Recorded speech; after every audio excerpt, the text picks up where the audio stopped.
Me oleme tulnud täna siis Sparta spordiklubis osaühingu Sporting Med kabinetti, kus Mart ja Toomas enne Dakari veedavad päris palju aega.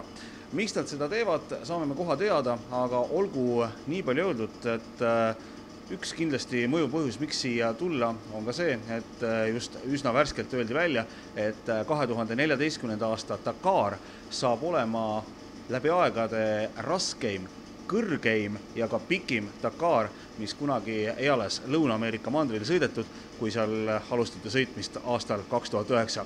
Aga nüüd siis teema juurde, miks poisid siin käivad ja millega nad siin tegelevad. Toomas täna tegeleb hapniku manipulatsioonidega, ta õpetab enda organismi tarbima hapniku efektiivsemalt. Ehk kui tal võidusõidu ajal tekib nii kõrgusest kui sportlikust tegevusest tekib hapniku defitsiit organismil, siis ta organism oskab tarbida hapnikku palju efektiivsemalt. Kuidas see siin toimub? Kas te nagu üritate mingisugust olukorda matkida ja millisel põhimõtteliselt see toimib?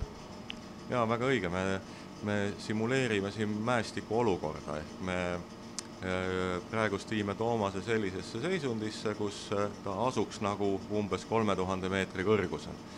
Ja siis organism õpibki sellises olukorras toime tulema. Ja siis me järk-järgult tõstame kõrgust, ehk organism õpib kogu aeg tulema toime siis vähema hapnikuga. Kui pikalt nüüd seda enne Dakarile minekut poisid tegema peavad?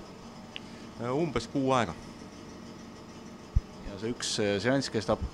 Üks seanss kestab umbes tund kuni 1,5, olenevalt siis vajadusest ja olenevalt siis treeningmahust, mida organism vajab, umbes siis 3 kuni 5 korda nädalas ja siis 4 nädala jooksul.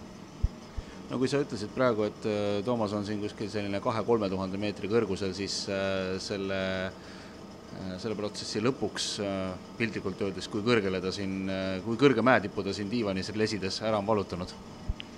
Tõuseb ta 6300 peale umbes, et ka siin ajutised kõrgused on kuskil 8000 kuni 9000. Et kuna see asi toimub sellisel intervallmeetodil, et ta siin on mõni minut ainult on sellistel kõrgustel ja mõni minut on ta jälle hapnikurikkas keskkonnas, siis me teda nii-öelda väga ära ei kurna, et sellistel kõrgustel ta nagu pikalt ei viibi, et natuke lühikest aega. Kui Toomas ja Mart vajavad seda, üks asi kindlasti vastupidavuse ja teine asi on seal mäestikus selle hõreda mõhuga harjumise tarbeks, siis milleks veel see kõik hea on? Ta paneb kõvasti vereloome tööle ja ainevahetuse tööle, et tõenäoliselt poistel hakkab kehakaal langema, nende sooritusvõime paraneb tunduvalt ja mis on väga oluline, on nende taastumisvõime paraneb tunduvalt. Ehk kui neil on võimalus taastuda, kas või seal võidusõidul, öösel magades või natukenegi puhkus saada, siis nad taastuvad tunduvalt paremini ja nii nagu sa ise juurde ütlesid, siis toimetulekuks hõredas õhus.